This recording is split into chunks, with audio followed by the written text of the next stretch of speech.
Alam mo yung parang araw-araw na lang, may bagong balita tungkol sa AI na either nakakabigla o nakakatakot.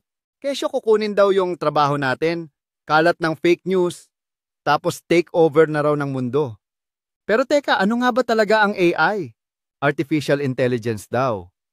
Pero, totoo ba lahat ng pananakot na yan? Ganito yan, ang AI parang lolo at lola mo na matanda na bes. Hindi yan bagong imbento. Noong unang panahon pa, may konsepto na ng Artificial Neural Network. Parang team ng mga utak na nagtutulungan para masolusyonan ang mga problema. Tapos kapag may maling sagot, ayusin agad. Repeat until gumaling. Ngayon, yung ganong klasing teknolohiya, nasa paligid na natin. Di mo lang napapansin. Yung movie or music na nirecommend sa'yo ng app, AI yan. Yung camera mo na nakaka-detect ng muka o bagay, AI rin yan. Pati yung feed mo sa social media. AI ang may gawa niyan. Para sa'yo talaga yung mga pinapakita nila. Ngayon, meron ng mas level up na AI. Generative AI. Ito yung gumagawa ng text, images, o kahit video na parang gawa ng tao. Like ChatGPT o Bard ng Google. Yung tipong nagre-reply na parang kausap mo tao. Minsan nga nakakatakot kasi ang husay umarte. Pero tandaan, acting lang yon. Walang feeling si AI.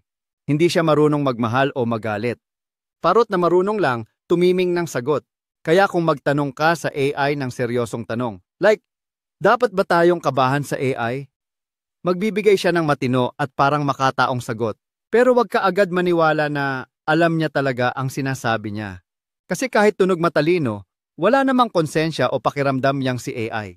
Pinag-aaralan lang niya kung paano tayo magsalita, tapos ginagaya lang tayo. Parang talking dictionary na may attitude. At eto pa, si AI, mahilig mag-imbento. Oo, bes! Minsan gumagawa ng kwento na akala mo totoo, pero char lang pala. Ang tawag doon, AI hallucination. Tinutuloy niya lang yung sentence based sa kung ano ang malamang na isusunod. Kaya minsan, kung gumagawa ka ng content gamit ang AI, double check mo muna. Baka credible sounding BS lang yan na madaling mabuko ng totoong researcher. At wag mong isipin na walang masama sa AI. Kapag tinuruan siya gamit ang racist o biased na data, maglalabas siya ng racist o biased na sagot. Nangyari na yan. May chatbot dati si Microsoft, si Tai. Ayun, nakorap ng mga tao online at naging offensive.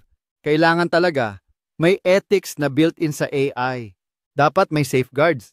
Kasi kahit tech lang siya, ang epekto, tao ang tatamaan. Pero wag din puro takot. Marami ring magandang pwedeng gawin ang AI. Sa healthcare pa lang nakakahanap na yan ng bagong gamot. Nakakatulong na rin sa pagdetect ng cancer. Mas magaling pa minsan kaysa tao. At kung may lesson kang hirap intindihin, AI pwedeng maging tutor mo. Kayang mag-summarize ng buong libro para sa'yo. Imagine mo productivity level natin kapag nagamit ng maayos ang AI. Sa programming, animation, law enforcement, journalism, lahat yan pwede niyang pabilisin. Siyempre, may pros and cons. Pero ang mahalaga, gamitin natin ang AI bilang tool, hindi boss. Gabay, hindi kapalit.